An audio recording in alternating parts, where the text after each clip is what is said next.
Hello everyone. আজকে হলো বুধবার, আর বুধবারের সকাল এখন বাজে 6:30 মতন।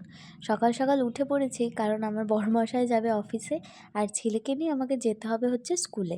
আজকে স্কুল টাইমে যাব না, তার কারণ হচ্ছে আজকে সরস্বতী পুজোর খাওয়া দাওয়ার নিমন্ত্রণ রয়েছে। তো আমাদের দুজনেরই ছিল, বর যেহেতু যেতে পারবে না অফিস টাইম বলে, তো আমি আর সার্থক দুজনেই যাব। তো সেই কারণে আজকে রান্নাবান্নার চাপটা একটু কম আছে। আজকে শুধু সকালে বরের জন্য আর আমাদের সকালের খাবারটাই শুধু আজকে করব।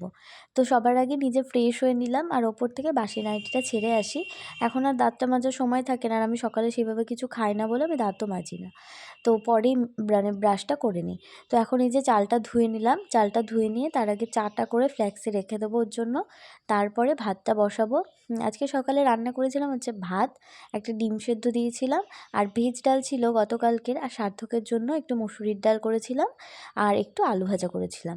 তো মোটামুটি তোমাদের দাদাভাইকে এগুলো দিলেই ওর খাওয়াটা হয়ে যায়। বললো সকালের বেশি কিছু করতে হবে না, আমাকে ডিম থাকলে ডিম, আর ওই ভেজ ডালটা ওর নাকি খুব ভালো লেগেছিলো, ওই ডালটা আমাকে দিয়ে দিও।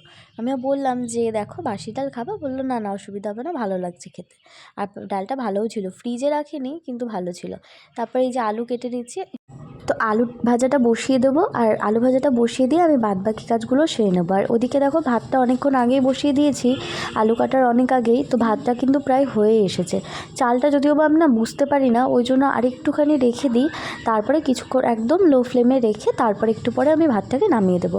আর এই ফাঁকে আমার যে বাসন কুসনগুলো ছিল, এঁটো বাসনগুলো আমি কলপাড়ে নামিয়ে নিচ্ছি। কলপাড়ে নামিয়ে একটু জল দিয়ে রেখে দেবো, দিয়ে এই কাজগুলো মোটামুটি সেরে সবার শেষে যাব হচ্ছে আমি ওই বাসনগুলোকে মাজতে। আর দেখো বটিটা ছিল, বটিটাকে ধুয়ে রাখলাম, আর যে খোসাগুলো ছিল সেগুলো বাইরে যেখানে আমরা ময়লা ফেলি সেখানে আমরা ফেলে দিলাম। তো তারপরে আমি যাব হচ্ছে ঘরটা ঝাড় দিতে। তো নিচের ঘর এখন আপাতত নিচের সব কাজগুলোই করছি, ওপরে এখনও যাওয়া হয়নি। তো নিচের ঘর ঝাড় দেবো, ঝাড় দেওয়ার পরে নিচে মানে রান্নাঘর সব কিছু ঝাড় দিতে হয়, পুরো ঘরটুকুই। তারপরে সামনেটা একটুখানি লেপে নেব। তো সামনে একদম আমাদের ঘরের সামনেটায় আর একদম গেটের সামনেটায় ভালো করে লিখিয়ে নিলাম। তারপরে দেখো তোমাদের দাদাভাই চলে যাচ্ছে অফিসে। তো ও অফিসে চলে যাওয়ার পরে ভাবলাম এবার উপরে গিয়ে মোটামুটি কাজগুলো সেরে দেবো। তো উপরে গিয়ে সবে ওই জামা কাপড়গুলো একটু মেলে দিয়েছি, আর আমাদের ঘরে একটা লেপ রাখা রয়েছে, ওটাকে মাঝে মাঝে লেপ হোক কম্বল হোক, খুব ভালো রোদ্দুর আসে এই সময়টায়, ওগুলো রোদ্দুরে দিই। তো তারপরে চলে আসলাম বিছানা গোছাতে, তার ফাঁকে আবার নিচে যেতে হয়েছে কারণ জল দিতে এসেছিলো। তো সেই ফাঁকে ভাবলাম নিচের কাজগুলো একবারে সেরেই তারপরে ওপরে যাই। তো সেই ফাঁকে আমি গ্যাসটা মুছে নিয়েছি, আর বাসনগুলোও কিন্তু মেজে নিয়েছি। আর দেখো এই ভিডিওটা না আমার ছেলে সার্থক করে দিয়েছে।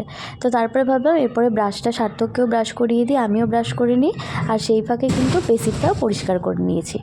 আর তারপরে চলে যাব হচ্ছে ঘরটা, এবার ঘর পরিষ্কার করার পালা। তো এবার ওপরের ঘরটা পরিষ্কার করে নেবো, তারপরে ঘর মুছে নিয়ে বসবো হচ্ছে ঠাকুরের বাসনগুলোকে মাজতে। তো এই যে নাইটিটা চেঞ্জ করে নিয়েছি, এটা হচ্ছে ঠাকুর পুজো দেওয়ার নাইটি। তো নাইটিটা চেঞ্জ করে গোপুর জল রোদ্রে দিয়ে তার ফাঁকে কিন্তু আমার স্নান খাওয়া সব কমপ্লিট হয়ে গেছে। আর এই দেখো আমি আর সার্থক কিন্তু রেডিও হয়ে গেছি স্কুলে যাওয়ার জন্য। তখন ওই 1টা মতন বাজে। তো এই যে এবার রাস্তায় এসে দাঁড়িয়ে রয়েছি, সার্থকে এক দিদিভাই যাবে, আমার এক কাকিমা হয়, তো আমরা সবাই মিলে স্কুলে যাব বলে। আর এই দেখো আমার ছোট্ট কুঠিরটা। আর এই দেখো আমরা স্কুলেও কিন্তু চলে এসেছি, সার্থকের বেস্ট ফ্রেন্ডের সাথে সার্থক বসে পড়েছে খেতে। আর এই দেখো 3জনে মিলে ভীষণ মজা করে ওরা। তো সবাই মিলে গেছিলাম, বেশ ভালো লেগেছে, খুব ভালো সময়টা কেটেছে।